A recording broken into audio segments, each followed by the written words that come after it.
Unscripted with Alex. Megan, thank you for coming on the show and having a chat with me today. No worries. Thank you for having me.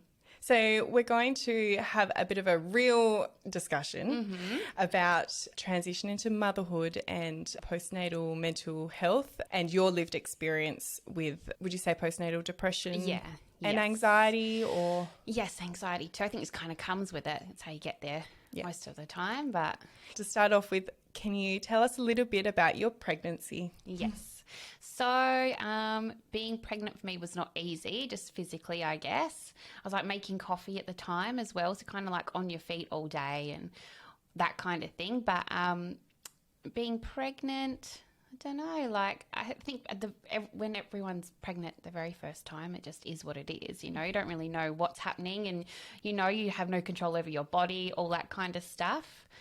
But my labour, I went into labour at 41 weeks and I was in labour for about like, I don't know, maybe 6 hours or something like that. And they told me you're fully dilated, it should happen soon. Like my water hadn't broke, nothing was happening. And about 2.5 hours later, I had 2 obstetricians and a midwife of like 35 years. And the 3 of them had no idea what was going on. So hang on a second. Just go back because I'm like, whoa, what happened there? First of all, 6 hours is very, very quick. Yeah. Yeah. And did you have any early signs that you were going into labour? I literally went to sleep in the afternoon. I like woke up in bed and I was like, I think that was a contraction. I think that was another one and another one and another one. And then Ty came into the bedroom. I was like, I think I'm in labour. And he's like, what? What? Oh my God. He's like been waiting for it, you know, so excited. And he, you know, went and grabbed the bag and called my doula after a while kind of thing. And like it was actually quite a fast labour. I think that, you know, if things were meant to go the way that they go naturally, then it would have been quite quick, I guess. You know, I think 6 hours is a great time period anyway, to be pregnant in labour, all that kind of stuff. It's a big build up, but it, you know, just didn't happen that way. So after 6 hours, your midwife was saying you're fully dilated. Yeah. Was your water still intact at that point? Yeah, my water did not break at all. And your body wasn't wanting to bear down and push? No, I was just like in pain, and like all the labour pain was definitely like in my groin area, but I was not wanting to push. I couldn't push. It was just not happening. But basically what happened was they were like, okay, you're going to have an emergency cesarean. Like one of the obstetricians ran out into the waiting room and asked Ty's mum, you know, how big was Ty when he was born? I think he was over 10 pounds or something like that. And they were just like, holy shit. Like, I don't think this baby's going to be coming out naturally. So I ended up having an emergency cesarean, which was, I think by the time they gave me the epidural and all that kind of stuff, I was just so happy to not actually be in pain. I was so happy, you know, like I was talking to the anaesthetist. It's like, oh, so I knew him, you know, from back in the day. And I'm like, how have you been? What is your son up to? And like Peter Sadler was just like, Megan, I was going to have a little chat to you about what you're doing, but you seem quite happy. So we've already started, like, you know, just kind of... You know, I was just on another level. You weren't anxious or anything like that going into the operating room, or whatever they call it. Like, get this baby out of me. Yeah, beautiful. I was so relieved that it was finally going to happen, to be honest. But, so Hinawai came out and she was 10 pounds. Holy moly. They were like, she was in your abdomen. Like, she hadn't even, engaged. She hadn't even engaged or anything like that. So they were so confused. Peter Sadler said she's never seen it before where someone's been fully dilated and the baby hasn't even been engaged. It was so weird. It was like your body was trying to do what was meant to do, but it was not going to happen. That's so interesting. I was like, I don't want to come out. Exactly. So that was pretty much that. And then I think it took like 5 days for my milk to come through. Okay. And she lost like 500 grams, I think it was, in those 5 days. So we're lucky she was such a big baby because it mattered, obviously, but it didn't really matter. They weren't like worried about her or anything like that. But was she latching on well? Yeah, like the midwives were like, oh, I'm so surprised that she's lost so much weight because, you know, you're just breastfeeding like all day. Like I was just always had her on the boob. But it just didn't happen. So we had to do the whole expressing and the finger feeding and all that kind of stuff. So kind of off to a bit of a rough start when it came to all of that. And that is a tough journey. Yeah. That we did a similar thing as well, where you're doing every few hours, wake up, trying to offer the boob, putting them on there, then trying to settle them down to sleep. And then you're also pumping, expressing, getting all the bottles and the tubes and the finger feeding done, doing that. And then you've got to quickly wash everything and get it ready for the next feed. And you have like maybe half an hour or an hour to lay your head down. I know. It's just insane. Like, so obviously you go home and you have to do it all like just like you said. And it's like by the time you feed them, get them settled, put them down, and then you express, you get like an hour of sleep and then they're up again. It's like you're set up to just go mad. Like, it's just insane what you have to do. And the thing is like your partner doesn't have a pair of boobs. He can't help out. Like, all he can do is what he can do, but it doesn't mean that baby's going to let their dad settle them. Doesn't mean they're going to be comforted with their dad. You know, all they want is the boob, like all the time. It's just full on. Did you find you were getting anxious at that point just about maybe not having the bottles or the tubes organised for the next feed, or even just how many hours of sleep you were getting?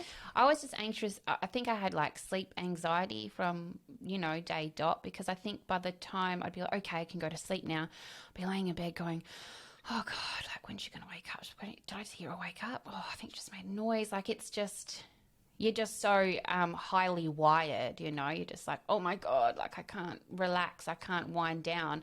I think everyone's different, but I'm somebody that I have like a certain process of how to wind down at night. Even now I'm like, okay, the kids are in bed. I now need to just start my wind down, which is, usually just watching TV or eating something or, just anything, just sitting on the couch and just kind of unwinding, going, oh, literally writing back to all my messages or like, that have accumulated over the day. I'm like, oh, I've got to write back to that. Having time, I think it is. Time to yourself and having an extended period of time where you're not feeling like you have to quickly rush and do something and quickly get to sleep. Exactly.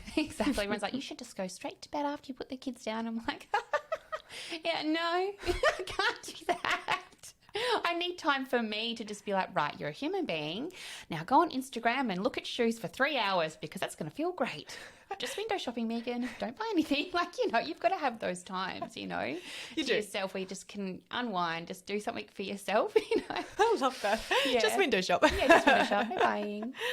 So we've probably touched on it a little bit there, but let's go a little bit deeper. How did you find this transition into motherhood? What did it look like for you after those first few months? Everyone talked about the love bubble that you're in with your baby. I don't think that I ever had that. Yep. Like, I was just like, what is this love bubble people are talking about? Because I think from the second we kind of got home, I remember Ty talks about this all the time with people. He's like, we got home and we're like, cool. What do we do now? Like, literally clueless, But for me, I think I was just doing my best at all times and just trying to figure out how to do everything. But I think the whole transition thing was kind of like, I didn't realize that you literally do not matter. Like, obviously you matter, and obviously you need to look after yourself to get through the day, every day. But I didn't realize how extreme that was. Like, oh my goodness, it's like every single second was just about the baby. I think with Henny, I couldn't put her down. Like, people would come over and be like, oh, she's asleep now, pop her down. If that was an option, I would do it. Like, I could not put her down because she would wake up. So I put her down in her cot at night to sleep. But during the day, she slept on me the entire time. I would just sit there for 2 hours and just let her sleep on me. It didn't matter if I was hungry or thirsty, if I needed to pee, it did not matter. I would just sit there and let her sleep because I thought if she's not sleeping, she's screaming. And if she's screaming, then I feel like I'm going crazy, because it's just that constant noise of like, oh my God, I can't escape this. So you just do what you do. But I don't even really know how to describe it, to be honest, like transitioning into motherhood. I think it just happened, and I was just like, that part of my life is over. Everything before that is gone. But Ty did go away after 6 weeks, I think. He went away for a month. And I was like, go for it, babe, do it, because, he was trying to get his foot in the door of, working away, doing the FIFO life. And, someone offered him something and he was like, oh, how do you think you'd go? It's like, I'll be fine. I've got my mum, I've got your mum and dad. You've got so much support around you, you think you'll be fine. So I was kind of like, just do it, and I think that's kind of where I went from like being a mum to just being like in full survival mode, like not even knowing where the day starts or ends. And I think we're so vulnerable in those early months. We're at physically, our bodies are trying to recover. Yes. And it's probably a time that we really need to give the most attention to ourselves, but it's the time that we definitely can't. You just don't even have a second to think about yourself at all, because like you said, you're trying to your focus is fully on the baby. And when you are at those most vulnerable moments of your life, sometimes it might only be your partner that you feel like you can be your complete self to. Yeah. Because obviously you do feel comfortable with your mum, most likely, and not everyone, but you're not comfortable enough to be your absolute self that you are around your partner. Yeah, exactly. I think that as time's gone on, me and Ty have become more and more comfortable being vulnerable with each other. But even after having Hinny, even if I was feeling all of these things, I didn't really want to talk to him about it or tell him, because I didn't want him to be worried.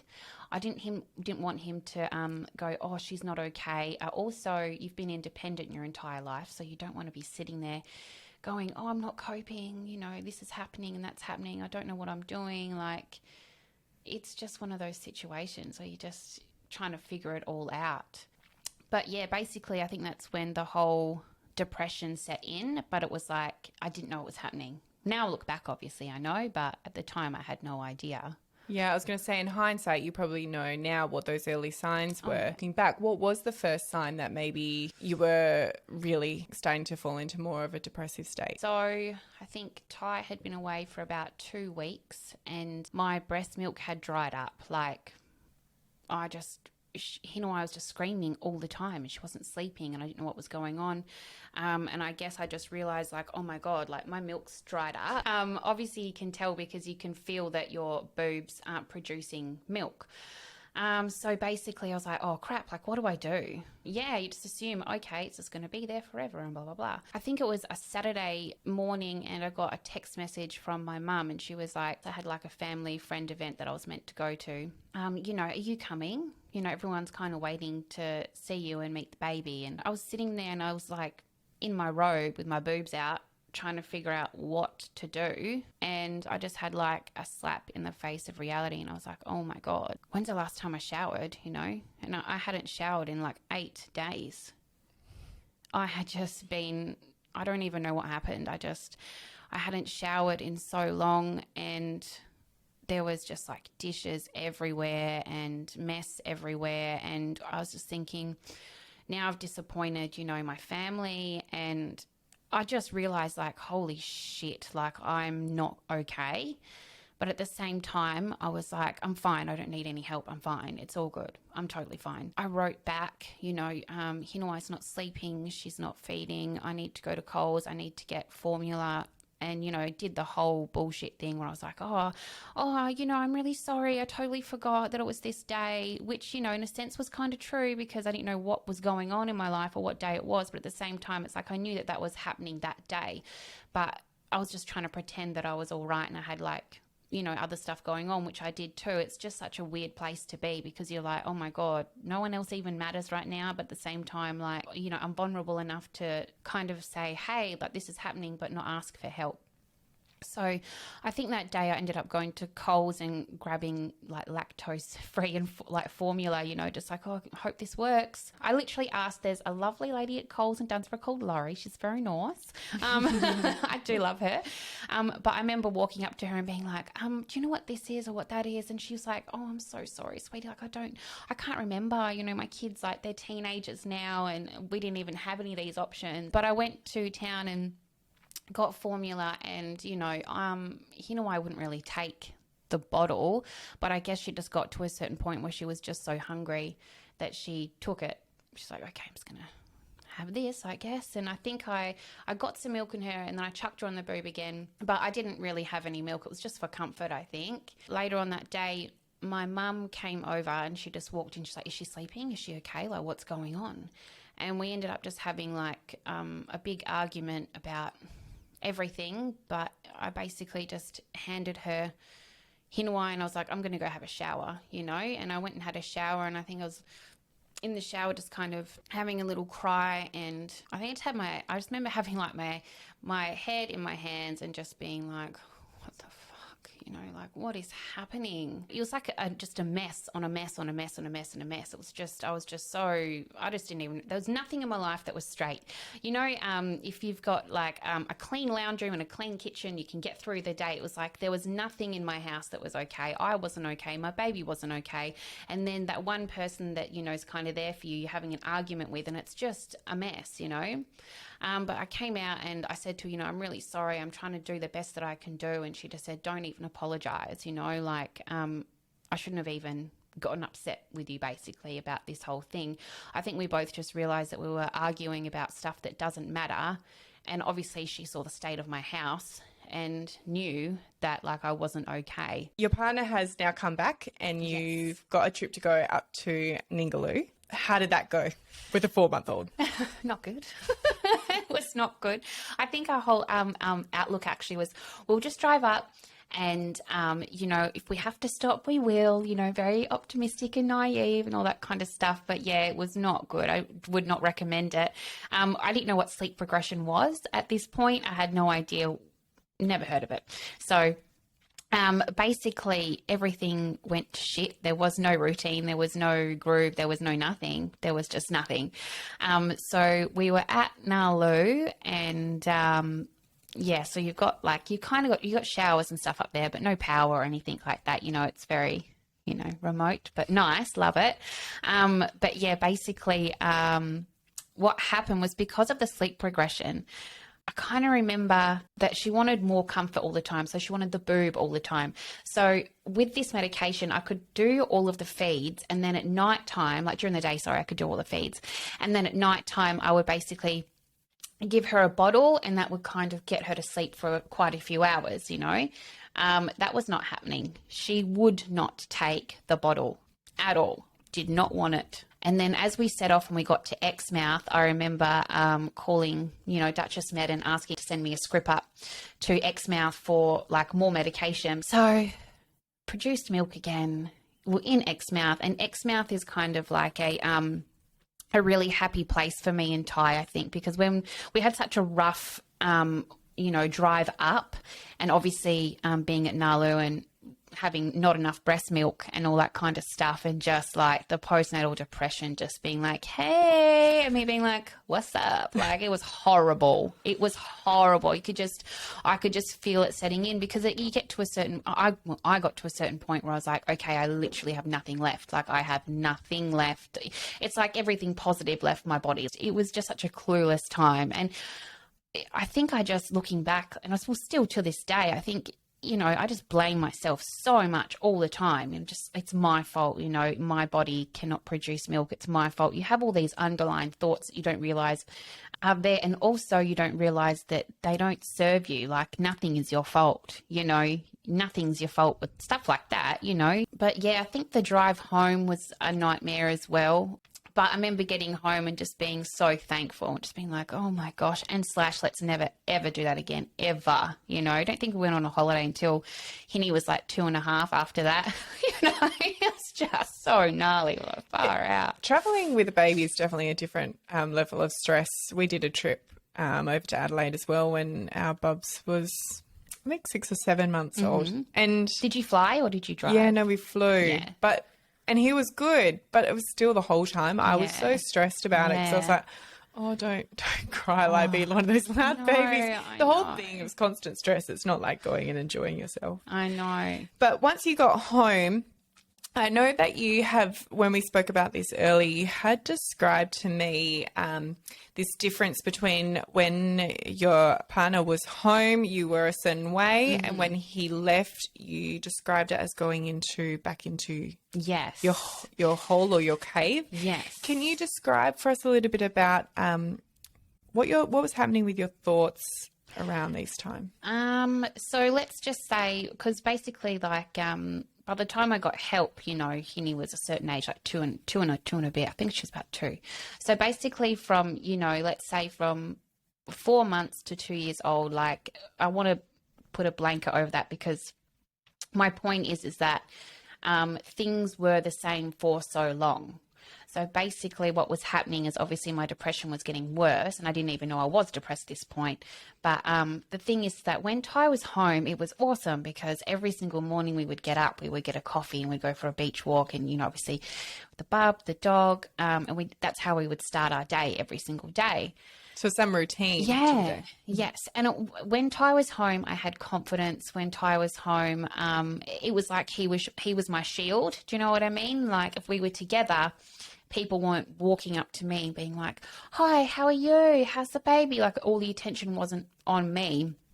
It was more, "Hey guys, what are you guys up to today?" Blah, blah, blah. Like, so when he was home, I felt safe. I felt confident. I could go out and do my thing. As soon as he left, it was like I could literally just reel myself back in, like pack myself away, and just do as least as possible, basically. You know, I wouldn't leave the house for like 5 days or whatever, and then I'd have to leave the house to go and get groceries, and the anxiety of literally just putting clothes on and all that kind of stuff to go out into town was just so hard. Like, I remember being like, you know, if I go to town, like, everyone's going to be looking at me, everyone's going to be judging me, everyone's going to look at me and think she's not coping. Like, if I had a tantrum, or if she was crying or anything like that, I was so good at pretending. You know, I was like, you know, whatever, babies, ha ha ha, like, you know, haven't you seen a tantrum before?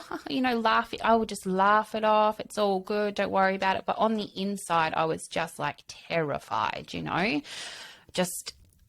I guess I was so scared that people would look at me and think, "Oh, she's not coping," you know, which is exactly what I was thinking about myself. I'm not coping. I'm not okay.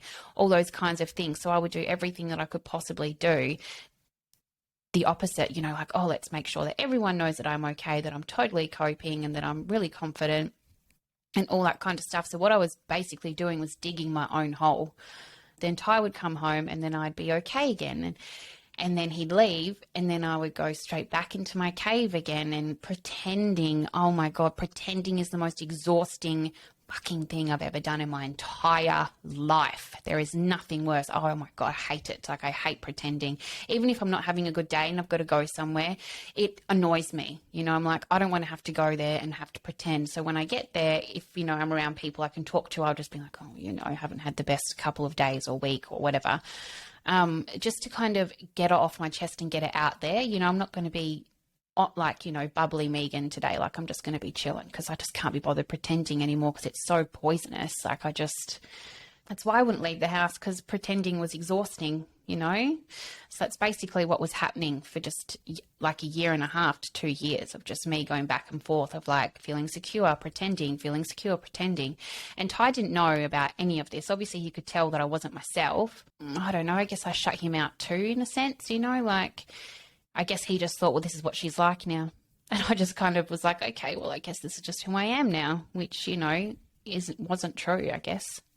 Yeah, I mean, obviously you go through a change in becoming a mother. Yeah, both of you are thinking, "Oh, this is what being a mum is," but it's not. You had mentioned about having some sleep anxiety. Were you getting racing thoughts, or what was sort of happening around nighttime? Yes, so that was the thing that kind of made me go like, "Holy shit, I need help." At night, I would kind of avoid going to sleep, I guess, but I would go to sleep at night, and it was like a train that would just take off, and I had no control over it.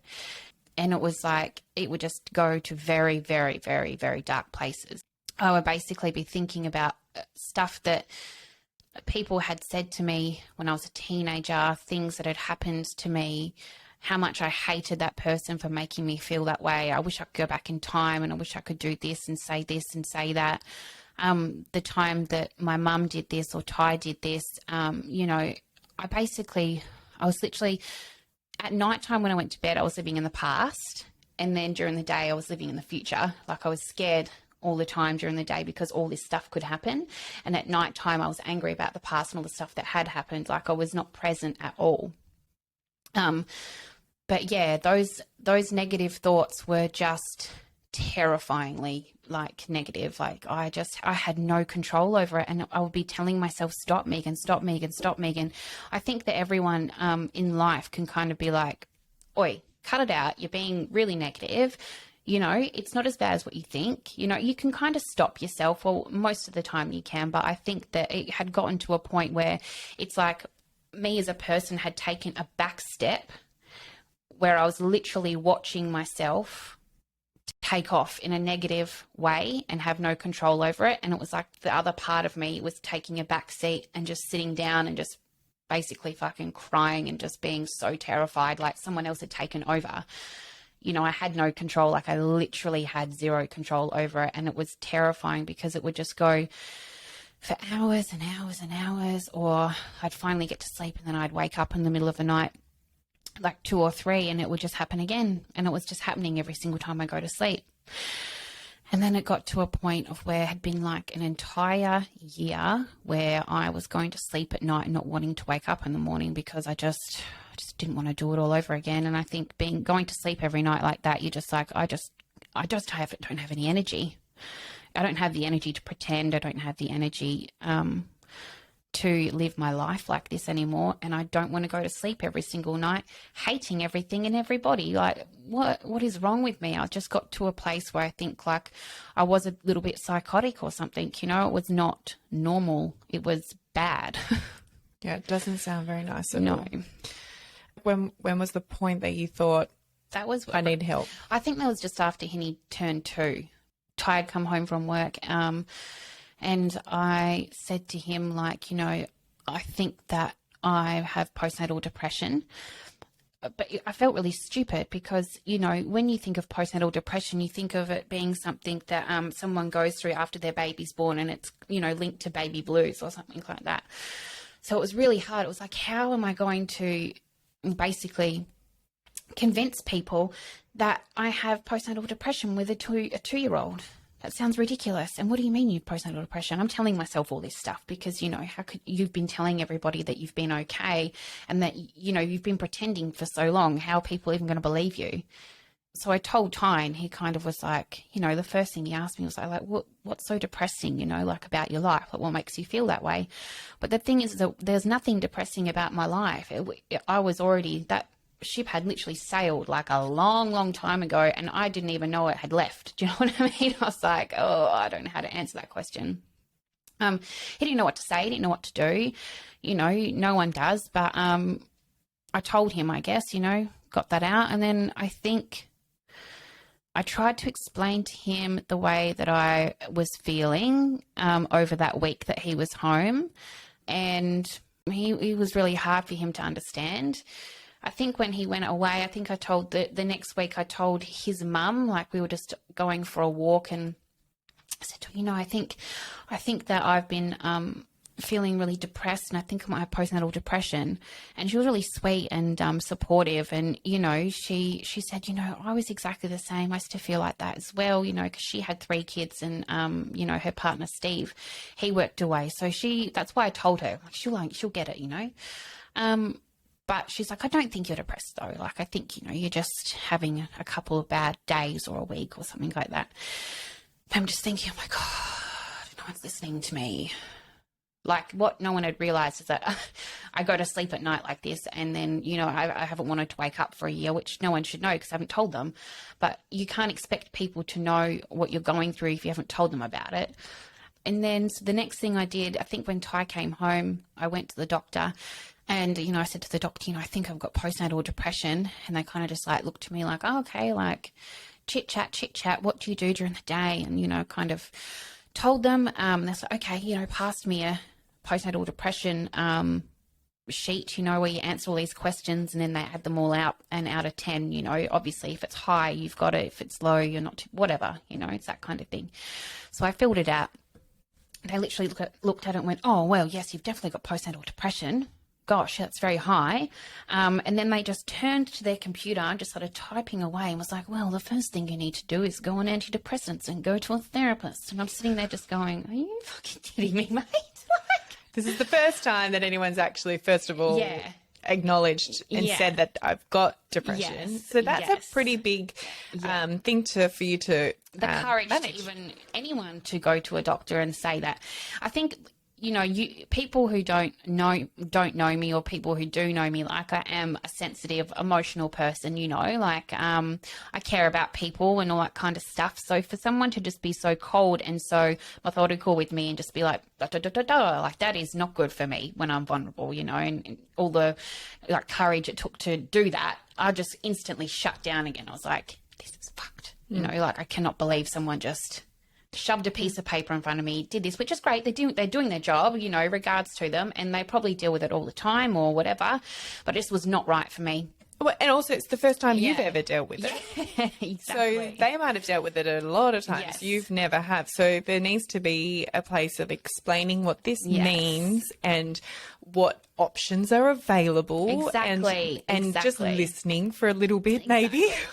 So when she said, antidepressants, I was like, oh, I don't want to go on those. And she's like, well, if you're not going to go on those, then you've got to do, you know, X, Y, Z, which, yep, I do need to do all those things. But basically, I went to one therapy session and it was too much all at once. I think that I'd kind of started to poke my head out of the hole of, like, you know, help. And going to therapy was not good for me. It was just too much, you know. I think by the time you get to 30 or whatever, you've been through a bit, you know, and it's like when you go to a therapist, they're like, why are you here? Where do you want to start? You know, it's kind of one of those things. And she was great, you know, she was a lovely lady, and she definitely opened my eyes up to a few things, but I didn't go back because it was too much for me at the time. But then the miracle happened. I call her the miracle. Miranda Yates was a friend of mine from back in the day. You know, we used to hang out and, you know, on a Sunday or whatever with all of our mates. And she's just a gorgeous person. But she's an acupuncturist in Dunsborough. And a friend of mine years ago actually told me that they went to her and they just like cried. And I was like, really? Oh, yeah, she hit me in a couple points, hey, and I just released all this emotion. And I was like, what the hell? I didn't know acupuncture could do that. So after I've been all through all this stuff so far, I'm kind of like, okay, well, I'll just try it. At least I know her, you know, kind of sort of like, at least I know her, have a little chat to her. So I went to her and I told her everything. And she's known me in the past as well. So she could see when I walked in that, like, she didn't know this person, you know, this version of me.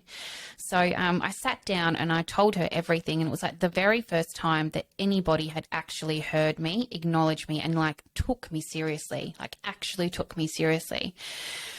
And it was just amazing. It was just so good to just have someone who was there for me, but also educated as well. So basically she laid me down on the acupuncture table and first of all, she was like, oh my God, like your gut is really inflamed and your pulse is very slow. Like your energy levels are not good, you know. Then she asked me about my cycle, about my period. I didn't actually have a period for 10 months after Hinny was born. So, you know, you have your bleed afterwards. And then for 10 months after that, I didn't have my period. So like, that's not good. You know, that's never a good thing. So we chatted about that. And then she basically helped me big time. You know, she's like, I'm gonna do a hormone balance on you. You know, I'm gonna try and get everything going, get your energy levels up, and you need to be on like a keto diet like for 3 months because your gut is so inflamed. And the thing is that I wasn't eating a lot of bad food, but I guess when you're a mum, you just kind of eat when you can. But gotten to the point where I guess you would say I was just comfort eating and all that kind of stuff. And, you know, I was having drinks every now and then and stuff, but not like getting, you know, recklessly drunk. But obviously alcohol is like, you know, it's an inflammatory, you know, so there's all that kind of stuff happening. Did you find doing, because keto is not an easy diet to follow. No. With everything that you're already trying to just survive, did you find that easy or hard to do the keto? I found it interesting because I think I was like, I'd eat fish and chicken, but not really red meat. Like I wasn't really a red meat person. And, you know, I love me some bread and some oats. Porridge was life. So that wasn't good for me. But I was just at a point where I was like, okay, first of all, someone's listened to me and I'm getting help. That's, you know, if she told me that I needed to do something, I was just at that point in my life where I needed to do it and I wanted to do it. I couldn't live like this anymore. Like I was literally at breaking point. I was like, I need to do something and I'm going to do it and it's going to be epic. Like I'm going to, you know, sort my shit out basically. So doing keto for me, I think after like 2 weeks, oh my God, like I had energy again, which I hadn't had for years. And probably even before I was pregnant, I think, you know, it was just amazing. I was like, oh my God, I have energy. On top of that, I wasn't like losing weight, but I wasn't so inflamed anymore, wasn't so bloated anymore. I felt lighter on my feet, all those kinds of things. And I just started feeling more human again. And if I did feel emotional or anything like that, I was able to deal with it better because it was kind of like the light was switched back on. Like, yo, like you're not feeling very good. You're feeling really emotional. Validate that. Don't just sit here and go, oh, I'm emotional. I feel like crap. Rah, rah, rah. Like validate it. Why do you feel like this? You know?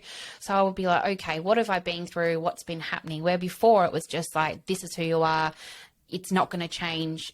You know, those kinds of negative things where now I was turning it back and being like, okay, you're down because this has happened, blah, blah, blah, blah, blah. You're okay. You're allowed to feel like that. You know, I was actually validating my feelings for once and not just kind of blaming myself or just being like, oh, she'll be right, mate, you'll get through it. That's not going to work anymore, you know? And so had she done the acupuncture, how did you feel with that? Because I know this can be such an amazing treatment for so many people. So I actually went to her yesterday and we're having a laugh about the very first time that I actually went to her. I couldn't feel a thing, okay? Like she was putting needles all in my legs, my arms and on my stomach and one in like my forehead. I couldn't feel anything, not one of them. That's how numb. I was numb. Like this is what I'm saying. When she was like, you got to do this, this, this. I was like, I'll do anything to feel anything again. Like it was not good. So yeah, like, I felt nothing. And then the next time I went back, so I was going every month and I went back every time I was ovulating because she said what was happening with, my periods and my cycle. So you get your period and then for like a week after that, you're pretty good. And then when I started to ovulate was when I would start to basically PMS. So I was having like those really angry, irritated feelings that you have.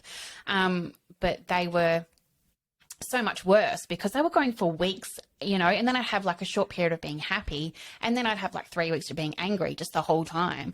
So going to her, she was regulating my hormones. And on top of that, oh my God, did not know this till I was like bloody 30 or something like that. Healthy gut, healthy mind. Hello, everybody. You need to know that. Yes. Like healthy gut, healthy mind. Why are we not taught that in hospital when you leave? Like, hello, we need to be told these things. Like it's so important. I did not know that. So she's like, carbs and sugar, you know, they're not good for your gut because XYZ. She told me everything, explained it all. She's like, with keto, you know, it's good for your gut for XYZ. Like she told me the differences and why. I'm not going to go into it because I'm not a doctor. I don't know about that kind of stuff. But basically because my gut was happy and I was being able to digest things, first of all, I can sleep at night.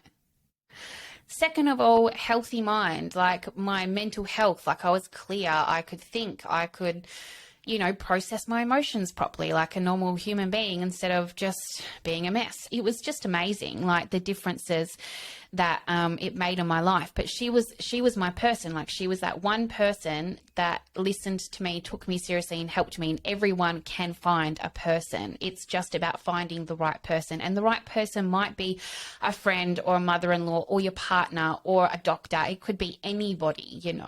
It's just, you've just got to reach out and actually find that person for you. And once you find that person, you can be open and honest with them all the time. I actually went to, like I said, I saw Miranda yesterday and I just told her what had been going down for the last month, she just listens. And she's like the first person that I don't feel rushed with. You know, I've been to a lot of people in the past, even like, you know, physios or osteos or anything like that. And you'll be chatting to them about more your physical health. But I feel like with Miranda, I can talk to her about like my emotional and my mental health because it's all linked. But I guess she was just the first person to make me realize that. Well, that's, exactly the thing of looking at and why practitioners like Miranda are so amazing, because it's looking at the system as a whole. Yeah. And we do hold emotions in our body physically. So it's very common, and I'm sure a lot of osteos and physios and that do see this when you put, you know, a needle or push a point, that it can release so much tension and emotion. And the gut 100% does link with the mind. It's a two-way communication system that's going on. We have bugs in our tummy that can send signals to the brain to produce certain hormones to feel a certain way. Exactly. But I think the tricky thing is when you first have your baby and you're having lots of nights where you're not sleeping, and that can last for a long time, you generally crave quick, easy sugars and carbs. So there is a period of time where having carbs, healthy carbs, are good for you. Yeah. You know, those first few weeks, go eat that chocolate. My God, that might be the only thing that's getting you through the night. But definitely what I did for myself and what I work with people as well is when you get to a certain point, we can then look at implementing a program to correct the gut. And you know within yourself often when that time is, when you're like, okay, so now's the time where I can look at maybe cleaning out some of those unwanted gut bugs and start giving the gut a little bit of help to improve things. And definitely energy improvement and all of that. Yes. I love that you know all about that stuff. It's so interesting because a lot of people don't know about it at all. Like there's mums everywhere that, because everyone's like, oh, you got to go on a diet because you've had a baby and you've put baby weight on. It's not even about that. It's not about that at all. And it should never be about that, because it doesn't matter what weight you put on when you have a baby. That weight was there for your body to protect that child. It's like caveman shit, you know? That's just what your body does. It's been there for bloody that is caveman shit. Caveman shit. But, you know, it's actually, it shouldn't be about diet to lose weight. It should be about diet for sleep, energy, healthy mind, all that kind of nourishment, stuff. right? Yeah, exactly. Nourishing the body. Nourishing your body. So you eventually found the person that was your person and helped you get the help that you needed. So what is the advice that you would give to a partner who might, or a couple that might be going through a similar thing? Cool. So first of all, take that person seriously. If your wife or your partner, even if they don't seem like themselves, just be supportive. Like, I know that sounds ridiculous, it can be such a wide range of, you know, you got to support them in so many ways, but take them seriously. Like, it's really, really, really important that if someone tells you that you take them seriously, because the first thing that any mum with postnatal depression or any of those feelings needs is somebody to take them seriously. Brushing over it or making them feel, or even just trying to be positive, which good for you. That's awesome that you can do that for your partner and, you know, tell them that they're amazing and all those kinds of things. Just take them seriously. And like, it's all about the subtleties and the gentleness that you take it, you know, like take it all very gently. Just hold their hand and just say, it's okay. I'm going to do this and we can get through it together. Like, I'm here for you. Like, just jump on your phone and just make a doctor's appointment for them. You know, just take that one thing out of their hands, because making a doctor's appointment for yourself is shit. You don't want to do that, because you're not going there because you're like, oh, I've got the flu. Like, you're going there for something that if you haven't experienced before, which is your mental health, that you feel like a failure. You feel like you have not accomplished a lot. You know, you're like, oh God, I can't even do this right. You know, it's a lot. So for you to do that for your partner and just make an appointment for them, take them to the appointment and then just drop them off so they can go in, because you want to be able to go into that doctor's appointment and just be yourself without anyone else in the room, like that kind of thing too, you know. But that's something that you can do for them, you know. And on top of that, just ask them what they would like to do. What would you like to do about this? Like, do you want to do this? Do you want to do that? All those kinds of things. And this actually sounds a bit silly, but Ty was struggling. He doesn't know what to do, what to say. And I'm not going to lie, I straight up was not very nice to him. Like he would try and say something positive and supportive, and I would just like bite his head off, basically. And he would just got to a point where he's like, well, I can't say anything because every time I do, you're not nice to me about it, and I can't say anything right. It's not their fault. But I basically just Googled like what to do when your partner has depression. And it was literally like 10 things that you can do and say for your partner. And I just sent it to him. It was just a link, just, can you please just read this? And he just read it, and it just kind of gave him like a tiny little bit of insight about like what I was going through and what he could do. You just want to be able to understand your partner. So maybe Google like, what should you do when your partner has postnatal depression? What are the things that you could do? And then that way you might be able to wrap your head around it and realize that, it is mental health, but it's also like, hormonal and all those kinds of things as well. So there's a lot of amazing information out there and some really great platforms. As you know, we've spoken to a couple of ladies from Radiance in the Southwest, which is an amazing group. And they have lots of links to all other websites and platforms if you want to consume more information. So Cope and Panda, and we can add all of those links onto the website. But there is plenty of stuff out there for partners to be able to just get a couple of things in their tool bag to be able to help out. I actually went to my first Radiance support group last week. Yes, I forgot you were doing that. And how did it go? It was awesome. It was so awesome. It was basically like, I think that when you're a mum as well, for all mums who are out there, sometimes when you get overwhelmed and emotional and you cry, even if it's with your partner, you feel silly sometimes, you're kind of like, oh, this is awkward and embarrassing. And, like you have all these emotions attached to it. Best thing ever is being in a room full of women who know exactly what you're going through, have been there. And it was like the first time that I cried where I didn't feel stupid. I didn't feel embarrassed. I didn't feel anything like that. I just felt completely comfortable to just have a cry and have a bit of a whinge and,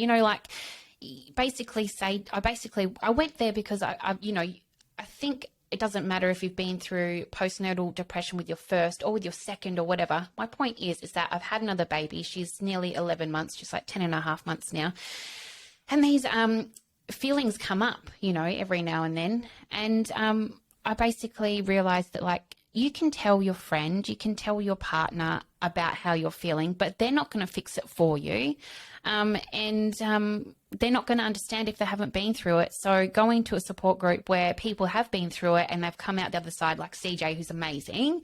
I just contacted her and I said, do you mind if I come next week? And she was like, oh my God, I'd love to, and she popped in a few days before Radiance just to see how I was doing. Like, what an amazing thing to do for somebody. Because, I just wasn't, I guess you wouldn't, it's not that I wasn't coping. I think that there's other things that have just come up, in my life that are affecting me now. And I think I'm just getting older and going through a bit of grief again and all these other kinds of things that are in your life that life just goes, yo, you got to deal with this now. And you've got 2 kids and you've got to deal with all this other stuff too. So I just think that it's the best place to go. Oh my gosh, everyone there was so open and so just non-judgmental. There is no judgment at all. It was amazing. And then after we've all had a share, or some of us had a bit of a cry or whatever, we all did yoga. So guess what? Crying, talking and stretching. Oh my gosh. I literally called Ty straight afterwards. He's like, oh my God, you sound like so relieved. You sound amazing. Like, after you've had an appointment with Alex or with, he's my osteopath, or Miranda, when I've had an appointment with her, he's like, you sound so relieved. You sound so good. And I was like, do I? Oh, amazing. And like, then I realized I've taken the cork out of that emotional. I was like so emotionally like just bottled up that like my throat hurt and like my back was hurting. Like that little pressure pot. And it was just holding it. Ooh, and I got about 3 words out like, hi, I'm Megan. Boom. Just bawled my eyes out. I'm like, oh God. And like, the tissues and the cuddles and the back pats, they're just so sweet and so comforting. It's a release. It was a release. It was amazing. I'm surprised there's not like 40 women in that room, to be honest. Like, you know, it was so amazing. When you're all mothers and you've all had babies and you're there for a specific reason. And I think that's why Radiance is so good, because everyone's there for a specific reason. You know, you can't go for a walk with your girlfriends and just be chit-chatting about, you know, whatever, and then just be like, so I'm a bit fucked up at the moment. Not doing too well. Sorry to interrupt your conversation about, you know, just, you know, chit-chat stuff. Sometimes I just think, oh, I can't do this. I've got to talk to somebody that knows. And that's what Radiance is there for. And I'm going tomorrow. It's bloody awesome. I love it. It's good. Now, I want to quickly talk about your podcast that you've got coming out. You are creating your own show. Can you tell us a little bit about your vision and your mission with it? So it's called Real Mama, because, you know, I wanted to call it Real Talk, but you Google that, it's about 270 plus podcasts called Real Talk. So I was like, can't do that. You won't be able to find me. It's called Real Mama. But basically, I just want to have conversations with people about their experiences with their births, or how they got pregnant, or just being a mum. I'd love to have you over, you know, have some bubbles with you, just have a chit chat about being a mum. Do you know what I mean? Like, why not? Have a laugh about it. You know, have a laugh, talk about the serious stuff too, all that kind of stuff. But I just want it to be a place where people can have like real talk about being a parent and being a partner. Like before you have kids, it's like you've got each other, and like, you know, he's your king, you know, you're his queen, you guys look after each other and all that kind of stuff. And also everything's usually 50-50. And then when you have a kid, it's like they just out to the side they go, and it's just kids. So I want to have, you know, chats with people about all of that stuff. And I want to normalize it all. I want to normalize the fact that, you know, postnatal depression, it's normal to actually go through hormone changes and have all of these thoughts and all those feelings. But what's not normal is having to deal with it by yourself, you know. It'd be really cool to eventually one day have, you know, someone come down and sit down with you and your partner in hospital and talk to your partner and you about certain signs in depression, and what to look out for and what to do about it and what to say and all those kinds of things. And, you know, I feel like when I left hospital with Hinny all those like 5 years ago, it was like, here's some pamphlets and a sticker to put on your fridge, parenting helpline. And they're actually awesome. I called them a few times. So it was more like, so how many drinks can I have? You know, when I'm breastfeeding. But, you know, just a rape star. But it's just that kind of thing, that, you know, I want to broaden and I want it to be opened up, and one day have that, you know, you sit down with someone and they talk to you about it in hospital. So when you go home and stuff, you're not sitting there going, what's happening to me? I don't know if this is all right. And, you know, not coping is okay. I thought that not coping meant that I was failing to be a mum, like I really did.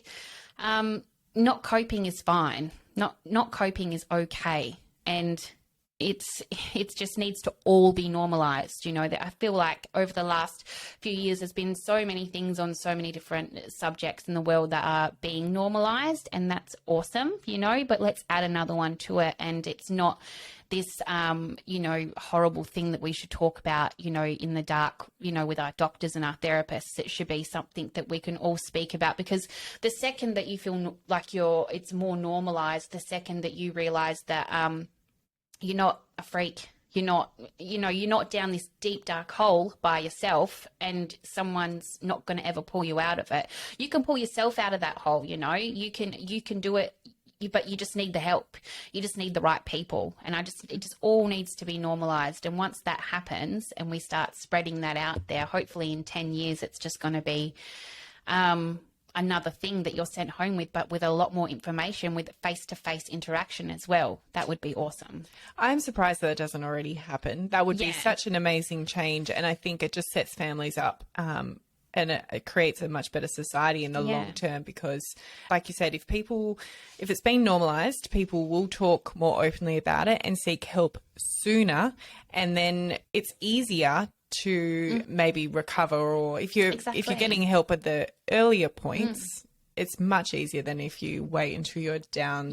And no one one should go down. Have to go down to that dark place. Exactly. It's not a nice place. Even, Sarah Bruce, who does Sleep by Sarah, amazing. Hello. Like, imagine if you were in hospital and the postnatal depression person comes and then Sarah walks in and she's like, hey guys, she's amazing at what she does. But people just need to know about this. Okay, and so where can people find you and the podcast? What are your socials? So at the moment, I'm just on Instagram. I've got about 4 posts, killing it.